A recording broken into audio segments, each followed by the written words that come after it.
Pessoal, beleza? Hoje nós vamos fazer aqui mais um autovlog. Hoje para eu dar um parecer aos meus inscritos a respeito do meu desaparecimento, entre aspas, aqui do canal. Sem mais delongas, vamos começar falando a respeito dos Monzas, que muita gente me pergunta o que aconteceu com eles, por que eles não aparecem. Então, vamos lá explicar todo o engodo dos Monzas. A gente tem que voltar lá a abril de 2021, quando bateram no gol. Eu ainda tinha uma rotina com os Monzas, de vez em quando sair com eles e tal. Ano passado eu tive até algumas revisões que eu nem cheguei a falar aqui. Eu tive muito problema de freios com eles, engraçado. Tá? Os três tiveram o mesmo problema junto. Os três ou os dois? Peraí. Não, os dois. Já estava mentindo. Tanto o carro do meu avô quanto o Monza vermelho, quanto o Fogo no Rabo segundo, tiveram problemas idênticos, que colaram os tambores de freios. O vermelho, ele ainda conseguiu ir andando para o mecânico, e o carro do meu avô eu levei rebocado porque eu não ia brincar, que depois eu ficava sem freio, aí era pior, né? E no caso, o vermelho ele conseguiu soltar a sapata e voltou a andar. No caso do carro do meu avô, eu tive um problema de pressão junto. Monza sempre teve muito problema de freios. Aliás, todo carro dos anos 90, anos 80 e 90 tem uma certa problemática com sistemas de freios e hidrovácuo, principalmente os com ar-condicionado. O carro do meu avô deu problemas nos sistemas de freios na época, quando o carro era novo, lá em 94.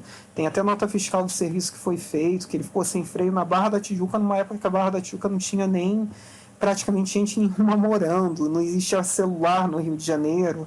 Então, assim, eu me lembro muito bem porque eu estava junto dele, foi num domingo que a gente tinha saído para passear. Então, problema de freios e Monza é uma coisa comum. Eu também já tive descendo alto a Boa Vista, que o freio do Monza verde desceu de uma vez só, né? E não sei como eu não bati o carro, eu consegui chegar em casa, graças a Deus. Mas então, desde a gente teve essas questões, eu troquei correia dentada desses carros, óleo, filtros de óleo. Fiz uma revisão, que já eram carros que não passavam por esse tipo de coisa, tirando a parte do óleo, há algum tempo.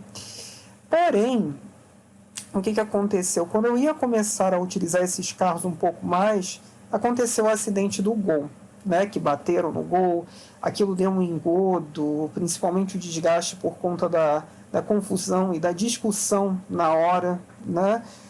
E eu comecei a ter medo de andar com os Monzas. Eu vou ser bem sincero com vocês, porque eu fico pensando, gente, são carros antigos, não é apenas uma questão de segurança, eu sozinho ando, tá? Mas a grande questão para mim é, se me batem no Monza, eu vou ficar muito puto. E eu fico com medo disso acontecer e todo o engodo, aí imaginando toda a realidade atual da gente maluca, né? Com determinados discursos que estão andando por aí, e pode causar até uma coisa muito séria, até uma tragédia, do jeito que essa gente anda armada, né? Então, eu fico com medo, principalmente do Monza, por conta disso, das peças. Eu sei o quanto difícil foi para eu conseguir esses carros, né? E sim, muito por acaso esses carros aconteceram juntos, esses que estão aqui atualmente, né? Então, tirando o carro do meu avô já está há 30 anos conosco.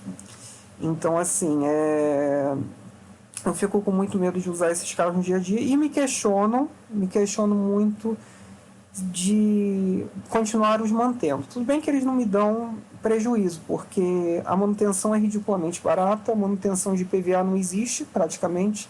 Imagina que o ESL vai pagar esse ano R$ 130 de IPVA. Se eu juntar os IPVAs de todos os Monzas, não dá nem o IPVA da bosta do Gol, para vocês terem a noção. Então, assim, eu me questiono muito, aí eu fico pensando, eu acho que eu vou vender os carros, exceto, né, o carro do meu avô por motivos óbvios, mas aí depois eu me lembro que por muito tempo eu quis ter esses carros e todo o trabalho que foi para conseguir esses carros, aí acabo arrefecendo um pouco essa ideia e desistindo, mas acaba que eles não estão vendo as ruas já há bastante tempo, há muito tempo que eu não saio com eles como eu gostaria. E às vezes sinto falta, porque é muito gostoso dirigir Monza, né? Monza, principalmente injetado, é muito gostoso. É forte, tem torque, é divertido porque o câmbio é preciso, sabe? É uma experiência muito legal. Então acaba que eles estão parados. Monza automático, muita gente me questiona. Continua parado também. Monza automático só quando eu tiver uma condição financeira muito plena para eu me arriscar a tentar arrumar ele. Porque se por um lado me parece que faltava muito pouco para ele funcionar, por outro lado eu penso, falta muita coisa, né? Então, assim, só quando eu tiver uma estabilidade emocional, financeira muito tranquila, para eu resolver mexer, porque é aquela história, desde que ele fundiu o motor, lá em 2017,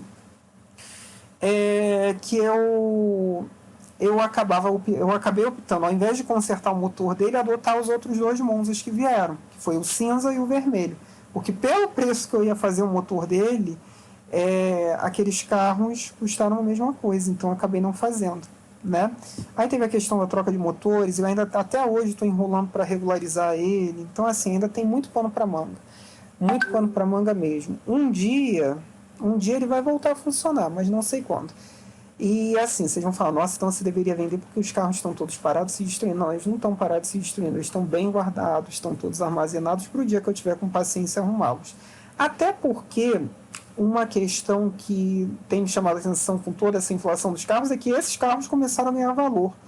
Né? Os Monzas, por muito tempo, não eram carros de grande valor de mercado.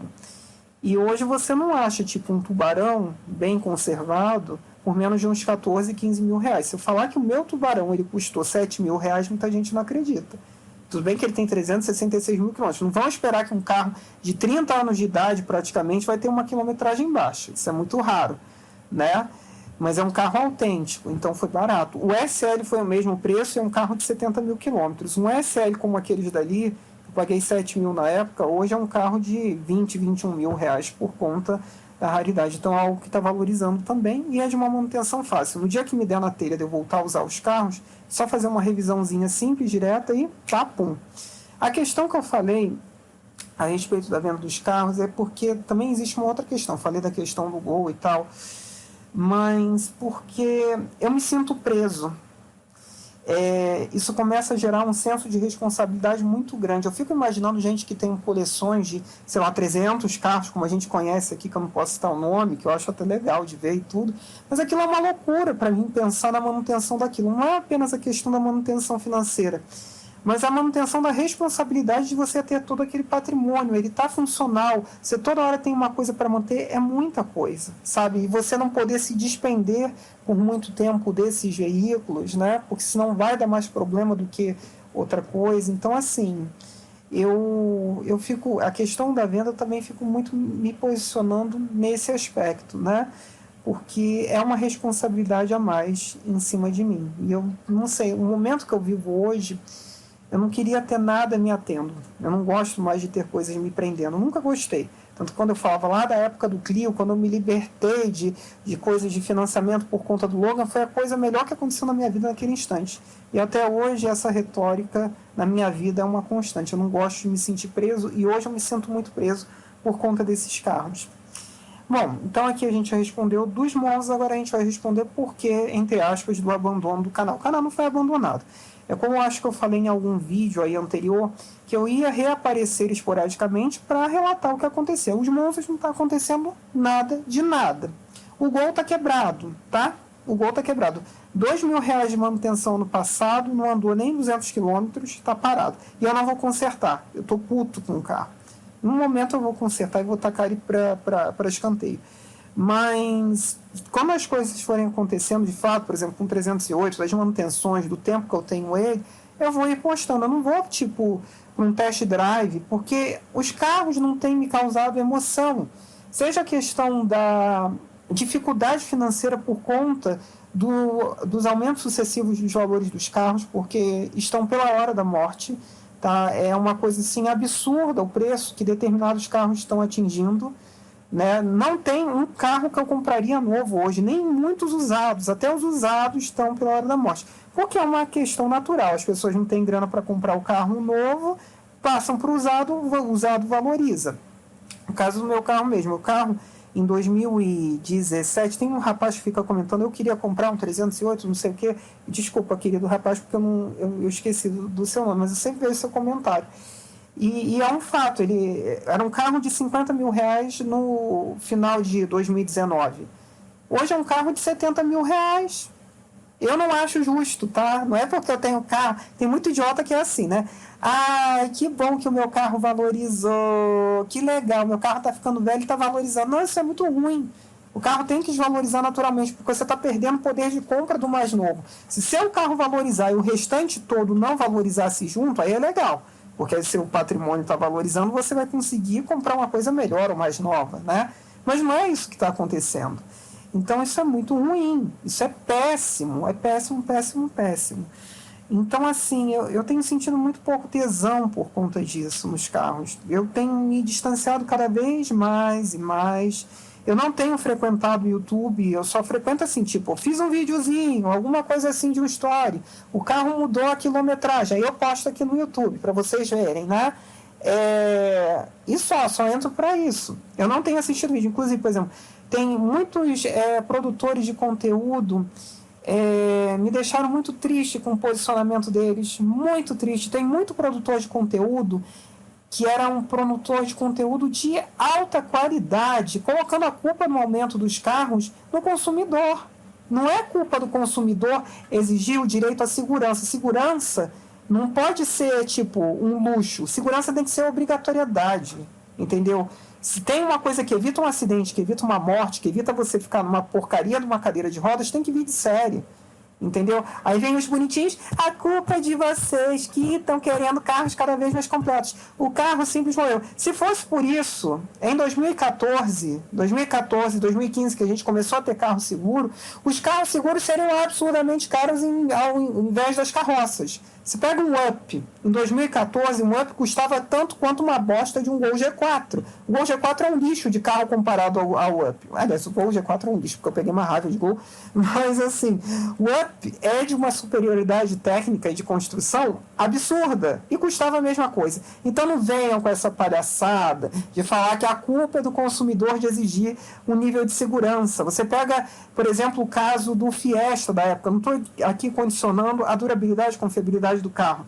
Mas o Fiesta PowerShift, Fiesta SE, quando começou a ser produzido no Brasil, a maioria absoluta dele já vinha com um Advanced Track, que era controle de tração e estabilidade. O Titanium tinha 6 airbags e custava tipo R$40 mil. Numa realidade, aquilo era uma coisa interessante. Então, assim, querer jogar para o consumidor a culpa dos aumentos sucessivos? Não. Apenas não. A grande realidade é que a gente vive uma economia dolarizada. A gente não produz porcaria nenhuma nesse país. Esse país é um país que só serve de pasto para o mundo. Poucos ou quase nenhum país no mundo cresceu por conta de agronegócio, único e simplesmente. País que cresce financeiramente, que dá qualidade de vida para os seus habitantes, é um país que tem a sua indústria, a geração dos recursos baseados numa indústria secundária ou terciária. O que é a indústria secundária ou terciária? É aquela indústria que produz, por exemplo, vamos colocar aqui um exemplo para vocês entenderem bem. Primária, o grafeno, é a soja, é a base, né? A base da base. O que vale mais? Vamos botar aqui uma suposição, algum tempo atrás. Um caminhão, um vagão de minério de ferro ou um iPhone? Indústria primária, vagão de ferro, indústria terciária, iPhone. Pronto, já está respondido. Né? Então, a gente não tem geração de nada. E com isso, claro que a questão do dólar não é única e simplesmente pandêmica. Existe um interesse muito grande que o dólar fique assim, por conta das exportações. Né? Se você tem uma indústria primária que é baseada em exportação, que se dane o pobre. Tanto que a questão... se você pega carro de topo, nunca se vendeu tanto carro de luxo no Brasil. Porsche com fila de espera de 2 anos para importação. Então isso diz muito da realidade que foi construída a narrativa atual. E isso afeta muito lá embaixo. Então aí querer colocar a culpa no coitado do pobre que está conseguindo ter o primeiro carro 0 km, ele exigir o mínimo de segurança, vai caçar uma, né? Eu não vou aqui dizer. Então eu perdi muito a paciência com esse tipo de gente e parei de assistir o conteúdo. Parei. Tenho pena, por exemplo, por exemplo, eu estava assistindo às vezes alguns conteúdos que eram associados a motos, que é o caso do Relax na Moto, que é o Severino, que a gente boa pra caramba, lá de Pernambuco. Eu acabei parando porque eu acabei vendo que seria uma impossibilidade de algum dia arranjar uma moto para eu poder fazer a parte do meu estágio, porque eu estou concluindo a minha faculdade. E assim, muitas coisas eu fui deixando de assistir e de prestar atenção. A única coisa que eu digo, para vocês entenderem muito desse contexto atual, porque eu não vou entrar nessa discussão total, principalmente da questão dos valores dos carros no instante atual e a questão da realidade econômica nesse instante pandêmico e pós-pandêmico, porque a gente já está quase saindo da pandemia. Bota aí mais uns 2 anos, a gente consegue encerrar a pandemia. Se tiver gente vacinada, vamos deixar isso claro. Então, vocês assistam, por exemplo, o conteúdo do Cássio Cortes, porque eu vi pelo Instagram 2 das lives deles que são perfeitas e pontuais. Se você está esperando o carro baixar de preço, esquece que não vai baixar. O máximo que pode acontecer é você ter uma estabilidade, entendeu? Mas baixar, não vai baixar, entenderam? E principalmente a extinção da maioria dos segmentos, né? E aí a gente entra aqui na produção de conteúdo para o canal. Os carros no instante atual que têm sido lançados no Brasil, os modelos, são carros que não me dão tesão, eu não sinto graça de ver. Se você visse o que foi o Brasil entre 2010 e 2014 em termos de lançamentos automobilísticos, era assim uma loucura de carros chegando. E carros legais, carros que davam tesão, coisas para quem gostava de dirigir. Claro, tinha essas porcarias aí que todo mundo gosta, mas tinham carros que causavam emoção e comoção, né? E hoje você não tem. Basicamente tudo é SUV e picape, ponto. É isso. É sobre isso e não está tudo ok. Entendeu? Eu não sinto emoção nesse tipo de carro, eu não gosto desse tipo de carro. Eu gosto de carros que tenham desenhos harmônicos, eu gosto de conforto, eu gosto de dinâmica, eu gosto de performance, eu gosto de eficiência. Eu não gosto de parecer para o meu vizinho aventureiro. Ou então ver um carro aventureiro que ele é muito menos eficiente do que um carro numa altura normal.